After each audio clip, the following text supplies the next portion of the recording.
Question 6. Mitochondria and chloroplast are two important organelles in a plant cell. Discuss how these organelles are structurally and functionally similar to each other and different from each other. So let's see. पहले हम structural differences और structural similarities के बारे में बात कर लेते हैं. पहले स्ट्रक्चरल सिमिलैरिटीज़ क्या होती है? सिमिलैरिटी बता सकता है कोई मुझे? सोचो एक बारी. हमने क्या पढ़ा था थ्योरी में कि दे both have their own DNA, there own DNA, जो क्या होता था? सर्कुलर शेप का होता था. एंड सेकंड क्या है? They both have ribosomes.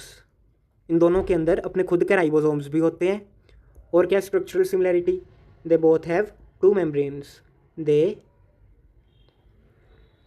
Both have to membranes. ये क्या होगी? अब सिमिलैरिटीज़ होगी. अब डिफरेंसेस के बारे में भी बात कर लेते हैं. Structural differences.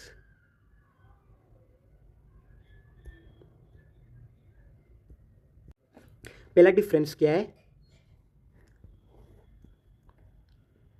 कि जो क्लोरोप्लास्ट होता है उसके अंदर तो क्लोरोफिल होता है, ग्रीन कलर का pigment. Chloroplast contains chlorophyll. Mitochondria के अंदर होता है कोई क्लोरोफिल? नहीं होता ना. Whereas it is absent in mitochondria. दूसरा डिफरेंस क्या होता है?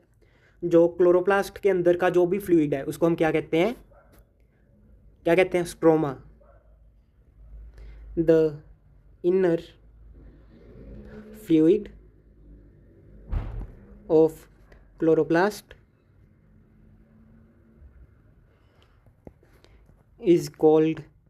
is known as stroma,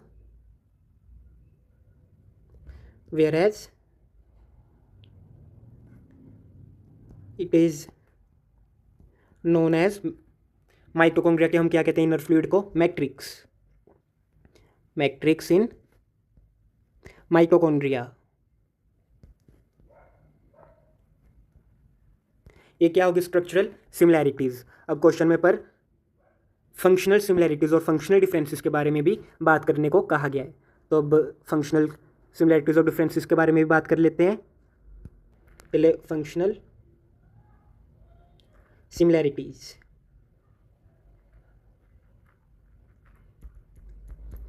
देखो, दोनों हैं जो क्लोरोप्लास्ट और माइटोकॉन्ड्रिया, दोनों क्या करते हैं? एनर्जी की इंटर कन्वर्जन ही कर रहे हैं दोनों.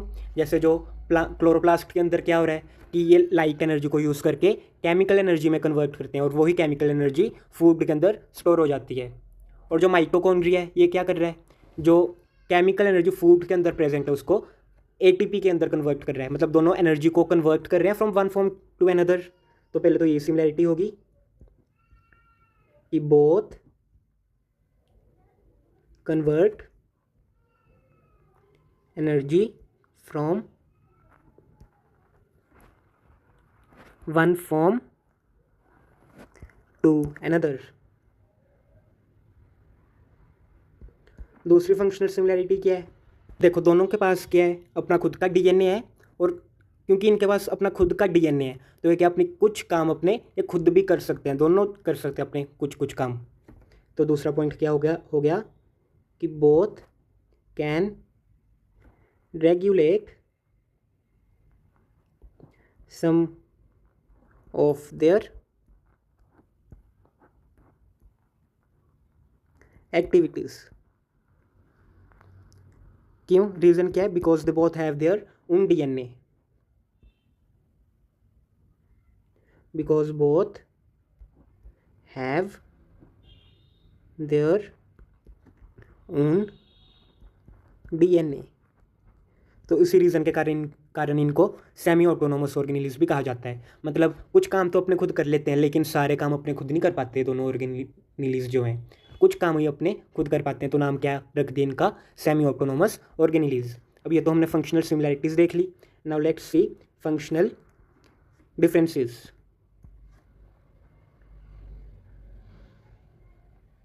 फंक्शनल डिफरेंसेस, पहला तो मैंने पहले भी अभी आपको अभी बताया है। क्या है पहला, कि जो क्लोरोप्लास्ट है उसके अंदर क्या होता है, जो light energy converts to chemical energy, तो वही लिख लेते हैं पहला।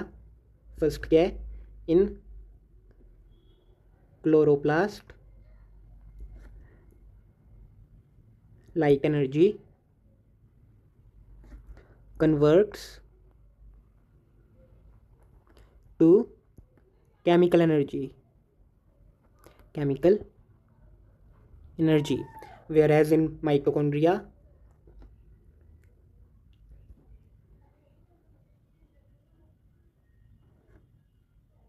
जो केमिकल एनर्जी है वो किस में कन्वर्ट होती है, chemical energy converts to ATP.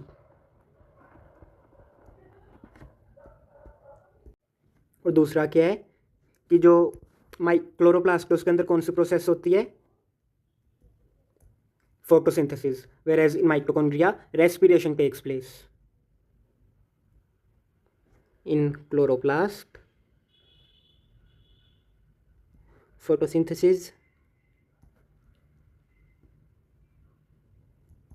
occurs, whereas in mitochondria,